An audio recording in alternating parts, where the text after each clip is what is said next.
Hello students, मैं शनवानी। Last video में अपन ने बात करी थी किसकी? जनरल की। किसकी बात करी थी? जनरल प्रविष्टि की। ठीक है, जनरल प्रविष्टि। लास्ट वीडियो में हमने इसकी बात करी थी। मैंने आपको इसके लिए 3 खाते बनाए थे। 3 खाते बताए थे। पहला मैंने बताया था व्यक्तिगत, दूसरा बताया था वास्तविक या वस्तुगत, और तीसरा बताया था नाममात्र। ठीक है, व्यक्तिगत, वास्तविक और नाममात्र। मैं व्यक्तिगत कंसल्ट कर चुका हूं, वास्तविक और वस्तुगत भी कंसल्ट कर चुका हूं। मुझे नाममात्र कंसल्ट करना है। क्या कंसल्ट करना है? नाममात्र कंसल्ट करना है। ठीक है, व्यक्तिगत, वस्तुगत और नाममात्र। व्यक्तिगत मैंने आप लोगों को बताया था। मैं क्या कंसल्ट कर रहा था? व्यक्तिगत, वास्तविक या वस्तुगत और नाममात्र। व्यक्तिगत मैंने आपको बोला था किसी भी व्यक्ति का नाम, किसी भी व्यक्ति, फर्म, संस्था का नाम। वस्तुगत और वास्तविक मैंने आपको बताया था कोई भी वस्तु होनी चाहिए और वास्तव में होनी चाहिए। ठीक है, विद्यमान होनी चाहिए। और नाममात्र मैं आपको बताने जा रहा हूं अगला। नाममात्र क्या होता है? नाममात्र जिसका खाली नाम हो, वास्तव में नहीं हो। जिसका खाली नाम हो, वास्तव में नहीं हो। कहोगे सर ऐसी कौन सी चीज होती है जो जिसका नाम होता है और वो वास्तव में नहीं होती? खर्चा, आय, हानि, लाभ। कहोगे सर इनका नाम है और वास्तव में कैसे नहीं? खर्चा तो होता है। खर्चा तो होता है, मानता हूं, लेकिन खर्चा कैसे होता है? आप कहीं कोई भी चीज खरीदने जाते हो और मार्केट से खरीद के ले आते हो, तो आपके घर पे आपके पापा मम्मी क्या कहते हैं? आप इतना खर्चा कर आए, बेटा तू तो इतना खर्चा करता है, तूने बहुत खर्चा कर दिया, ये बोलते हैं। लेकिन एक्चुअल में आप क्या करते हो? मार्केट से गए, कोई ना कोई चीज खरीद के लाए और उसके एवज में उसको क्या? पैसे दे के आए। कोई ना कोई चीज खरीद के लाए और उसके एवज में उसको पैसे दे के आए। तो खर्चा थोड़ी है वो खर्चा नहीं है। एक्चुअल में क्या हो रहा है? आप पैसों को भुगतान करके आ रहे हो, तो वो खर्चा नहीं है। ऐसे ही आय होती है। आय क्या होती है? कोई भी सेवा या कोई भी माल का लेन देन करने के एवज में जो आपको पैसे प्राप्त होते हैं, कोई भी सेवा उपलब्ध करवाने के एवज में जो आपको पैसे प्राप्त होते हैं, वो लाभ होता है, वो आपकी आय होती है। वो आपकी क्या होती है? आय होती है। तो आय कैसे होती है? या तो कैश में होगी या बैंक में होगी, या तो कैश में होगी या बैंक में होगी। तो एक्चुअल में तो वो पैसा है ना, लेकिन उसको नाम क्या दे दिया? आय। ऐसे ही लाभ होता है और ऐसे ही हानियां होती हैं। तो ऐसी चीज जिसका केवल नाम हो और वास्तव में नहीं हो। खर्चा वास्तव में नहीं होता। आप कोई ना कोई किसी खर्चा क्या होता है? आप किसी को भुगतान कर आए। ठीक है, आप बाजार मार्केट जाके कुछ खा के आ गए।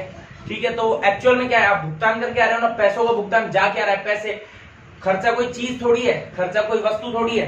तो जिसका सिर्फ नाम हो और वह वास्तव में नहीं होती हो, वो क्या होता है? नाममात्र खाता होता है। व्यक्तिगत मैंने बताया जिसका केवल व्यक्ति का नाम, व्यक्ति, संस्था, फर्म का नाम। वास्तविक और वस्तुगत बताया ऐसी वस्तु जो वास्तव में हो, जो विद्यमान हो। और नाममात्र में क्या? ऐसे नाम। नाममात्र में क्या? ऐसे नाम जिसका केवल नाम हो और वो वास्तव में विद्यमान नहीं हो, वास्तव में नहीं होती हो। ठीक है, जनरल प्रविष्टि बनाने के लिए ये 3 खातों की जानकारी होना बहुत जरूरी है। अब अपन जनरल प्रविष्टि बनाएंगे। देखिए,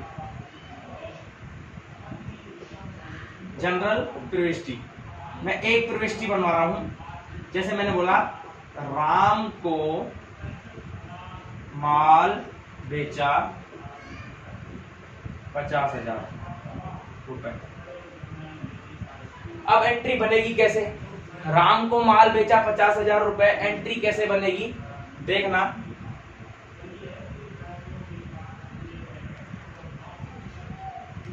राम को माल बेचा, एंट्री कैसे बनेगी? जनरल प्रविष्टि।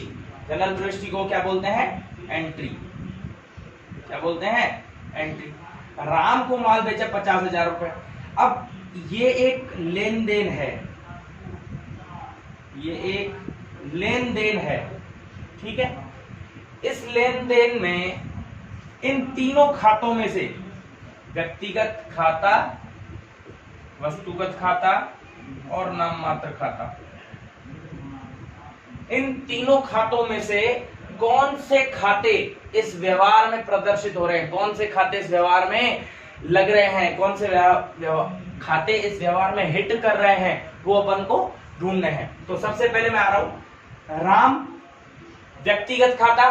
मैंने बोला था कि कोई भी व्यक्ति का नाम, किसी भी व्यक्ति, संस्था या कंपनी का, किसी का फर्म का नाम आ जाए तो वहां क्या लगता है, व्यक्तिगत खाता। तो राम में क्या लगेगा, राम व्यक्तिगत खाता हो गया। कोई शब्द नहीं है। माल बेचा, माल बेचा और 50,000 रुपए का, ठीक है, माल बेचा 50,000 रुपए का, ठीक है।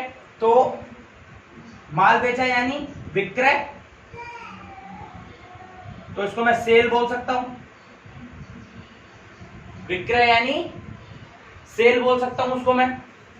और 50,000 रुपए तो पैसे हैं। मैंने बोला था आर्थिक प्रकृति के लेन देनों का लेखा करना ही लेखांकन कहलाता है। तो ये तो आर्थिक प्रकृति हो गई। अब राम को माल बेचा 50,000 रुपए, तो राम तो व्यक्तिगत खाता, और माल बेचा तो माल कोई वस्तु हो गई कि नहीं हो गई, माल कोई वस्तु हो गई, तो ये वस्तुगत खाता। राम को माल बेचा 50,000 रुपए, तो इन तीनों खातों में से कौन सा खाता आ रहा है, राम तो व्यक्तिगत हो गया, कोई भी नाम आ गया तो वो व्यक्तिगत खाता, और दूसरा खाता होता है वस्तुगत। अब इसमें देखो कोई वस्तु है क्या, इस लेन देन में कोई वस्तु है, माल, माल वस्तु होती है, एक्चुअल में होती है, विद्यमान होती है, तो माल क्या आ गया, वस्तुगत खाता। नाम मात्र खाता आ रहा है कि कहीं, कोई खर्चे, हानि, आय, लाभ आ रहे हैं, नहीं आ रहे। तो अब दो खाते हमने निकाल लिए, इसमें कौन कौन से दो खाते आ रहे हैं। अब कोई भी एक पकड़ो, व्यक्तिगत खाता मैंने पकड़ लिया, मान लो मैंने व्यक्तिगत खाता पकड़ लिया, ठीक है। अब इसकी प्रविष्टि कैसे बनाएंगे, अब इसकी प्रविष्टि कैसे बनाएंगे। अब आप कहोगे सर प्रविष्टि बनाने में तो दिक्कत है, आपने ये तो बता दिया ये तीनों खाते होते हैं, ये तीनों खाते होते हैं, लेकिन प्रविष्टि लिखते कैसे हैं, प्रविष्टि लिखते कैसे हैं, तो मैंने आपको बताया था। अब अपन दोहरा लेखा पद्धति का उपयोग करेंगे और व्यवसायिक उद्देश्य होना चाहिए, दोहरा लेखा पद्धति का उपयोग करेंगे और व्यवसायिक उद्देश्य होना चाहिए। तो उसके लिए दोहरा लेखा पद्धति के लिए इन तीनों खातों के मैंने रूल बताए थे, इन तीनों खातों के मैंने रूल बताए, दो के मैंने बता दिए। नाम मात्र खाते का रूल मैं आपको बताने जा रहा हूं। इसके मैंने क्या बताया था, पाने वाला डेबिट और देने वाला क्रेडिट। इसका मैंने बोला था वस्तुगत खाते में होती है जो वस्तु व्यापार में आती है उसे डेबिट, और जो वस्तु व्यापार से जाती है उसे क्रेडिट। ऐसे ही नाम मात्र खाते के भी दो रूल है। मैंने बताया खर्चा, आय, हानि और लाभ, तो इसका रूल है समस्त खर्चे व हानि डेबिट, समस्त आय व लाभ क्रेडिट। समस्त खर्चे व हानि डेबिट और समस्त आय व लाभ क्रेडिट। मैंने जब आप लोगों को पहला खाता बताया था व्यक्तिगत, जिसमें मैंने आप लोगों को नाम बताया कि कोई भी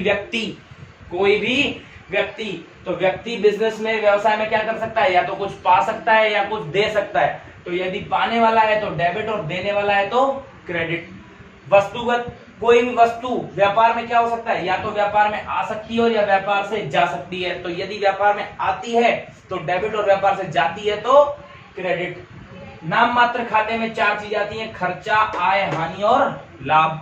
यदि खर्चा और हानि है तो डेबिट, और आय और लाभ है तो क्रेडिट। अब मैं वापस यहां पे आ रहा हूं, व्यक्तिगत खाता मैंने राम निकाला और माल को मैंने वस्तुगत खाता निकाला। अब मैं दोनों में से कोई भी एक खाता पकड़ लो, आप कोई भी एक खाते को पकड़ लो और उसका रूल बोलना है। व्यक्तिगत खाता पकड़ लिया मान लो मैंने, तो व्यक्तिगत खाते का रूल क्या है, पाने वाला डेबिट और देने वाला क्रेडिट। तो राम यहाँ क्या है, राम यहाँ क्या है, थोड़ा सा सोचना, दिमाग लगाना। राम को माल बेचा, राम को माल बेचा, यानी राम कौन है, राम को माल मिल रहा है, अर्थात राम पाने वाला है, और पाने वाला व्यक्ति क्या होता है, डेबिट। तो डेबिट तो कौन हो जाएगा, राम। अब वस्तुगत खाते का रूल लगाओ, जो वस्तु व्यापार में आती है उसे डेबिट और जो जाती है उसे क्रेडिट। माल बेच रहे हैं, यदि मैंने माल बेच दिया तो मेरे यहां से माल चला जाएगा, यानी माल चला गया। तो जो वस्तु व्यापार से जाती है उसे क्रेडिट, अर्थात जो माल है गुड्स उसे क्या कर देंगे, क्रेडिट। जो माल है गुड्स उसे क्या कर देंगे, क्रेडिट। और अगर यदि मैं प्रविष्टि बनाना चाहूं तो इसकी प्रविष्टि क्या बन गई, Ram account debit to sale या ऑब्लिक गुड्स अकाउंट बन गई। अब आप कहोगे सर ये क्या लिखा है आपने, एंट्री को लिखने का तरीका होता है राम अकाउंट डेबिट, डेबिट वाला पार्ट ऊपर लिखा जाता है। हर खाते में दो दो रूल हैं, दो पक्ष प्रभावित हो रहे हैं, एक डेबिट तो दूसरा क्रेडिट। डेबिट वाले पार्ट को ऊपर लिखा जाता है राम अकाउंट डेबिट, और टू वाले पार्टीशन को थोड़ा सा राम इधर से आगे करके और टू क्रेडिट वाला पार्ट लिखा जाता है, जो कि गुड्स है अपना, क्या, माल, माल यानी गुड्स।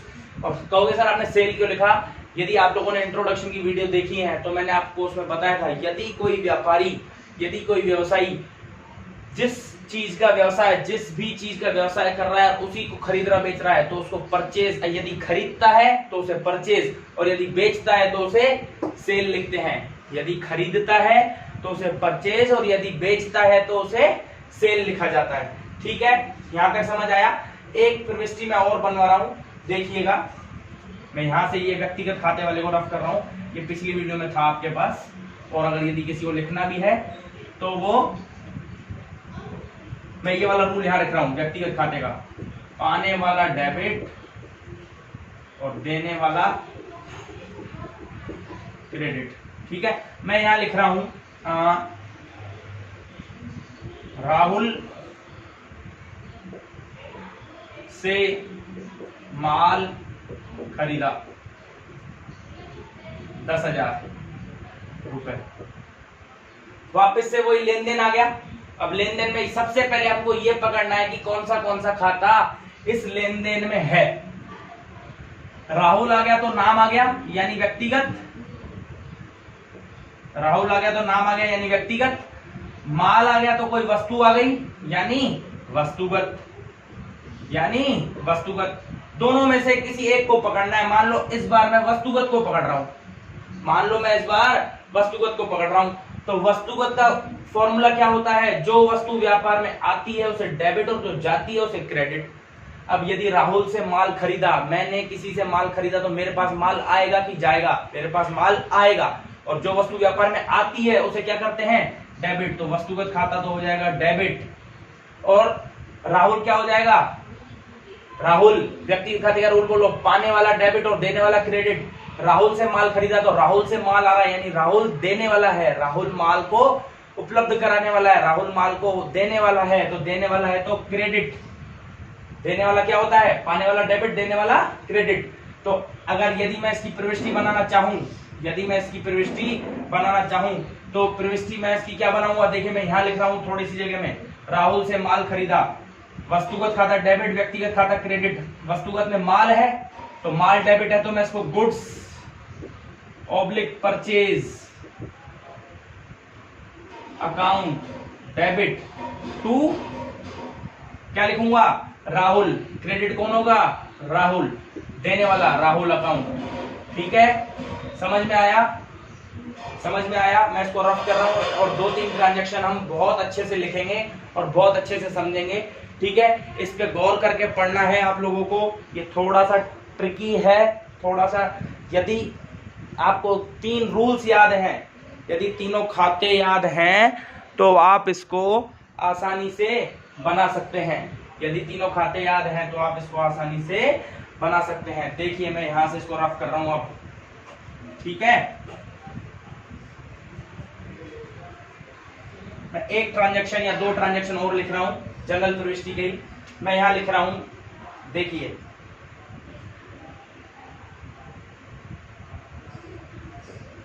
राहुल को 10,000 रुपए का भुगतान किया, नगद भुगतान किया। राहुल को 10,000 रुपए का नगद भुगतान किया, ये मैंने लेन देन लिख लिया। अब वापस से अपन को इसके अंदर जो 3 खाते हैं उसमें से खाते पहचानने हैं कि इस लेन देन में कौन सा खाता हिट कर रहा है। तो यदि वापस नाम राहुल आ गया तो ये व्यक्तिगत हो गया, अरे व्यक्तिगत हो गया, ठीक है। और वस्तुगत को कोई खाता नहीं होता। 10,000 का भुगतान, 10,000 रुपए का नगद, नगद यानी कैश। और कैश वास्तव में होता है कि नहीं होता है? कैश वास्तव में होता है, एक्चुअल में विद्यमान होता है, एक वस्तु होती है। तो कैश, नगद, 10,000 का कैश, तो नगद खाता क्या हो जाएगा? ये वस्तुगत हो जाएगा। क्या हो जाएगा? वस्तुगत ऑब्लिक वास्तविक, वस्तुगत ऑब्लिक वास्तविक। अरे नगद एक्चुअल में होता है कि नहीं होता है? राहुल तो व्यक्तिगत खाता हो गया, को कोई खाता नहीं है, भुगतान किया भी कोई खाता नहीं है, पेमेंट करना कोई खाता नहीं होता। नगद वस्तु होती है, एक्चुअल में विद्यमान होती है। नगद क्या होती है? वस्तु होती है, एक्चुअल में विद्यमान होती है। तो वस्तुगत खाता है तो ठीक है। अब व्यक्तिगत खाता और वस्तुगत खाता दोनों में से किसी एक को पकड़ लो। मैं वापस वस्तुगत को पकड़ रहा हूं। वस्तुगत नगद, वस्तुगत खाते का रूल क्या है? जो वस्तु व्यापार में आती है उसे डेबिट और जो जाती है उसे क्रेडिट। अब नगद आ रहा है कि जा रहा है? भुगतान किया यानी पेमेंट किया, तो नगद आपके पास से जा रहा है, तो वस्तुगत खाता क्रेडिट हो जाएगा, ठीक है। और राहुल कौन है? राहुल व्यक्तिगत खाता। वापस व्यक्तिगत खाते का रूल बोलेंगे, पाने वाला डेबिट और देने वाला क्रेडिट। पेमेंट तो हम कर रहे हैं, लेकिन कर किसको कर रहे हैं? राहुल को। तो राहुल को पैसे मिल रहे हैं, प्राप्त हो रहे हैं, तो राहुल कौन हो गया? पाने वाला। और पाने वाला है तो डेबिट। यदि मैं इसकी प्रविष्टि बनाना चाहूं तो राहुल तो डेबिट हो रहा है, राहुल अकाउंट डेबिट, और जा क्या रहा है? To cash account. समझ में आया कि नहीं आया? ठीक है। अब यहां तक कोई इशू नहीं होना चाहिए। अब आगे आने वाली 2-4 वीडियो में हम सिर्फ प्रविष्टि बनाना ही सीखेंगे, आज मैंने व्यक्तिगत और वस्तुगत खाते की प्रविष्टियां बताई हैं, आगे मैं नाम मात्र खाते की प्रविष्टियां बताऊंगा, और आने वाली 3-4 वीडियो में हम सिर्फ प्रविष्टियां ही कंसल्ट करेंगे, ठीक है। ओके।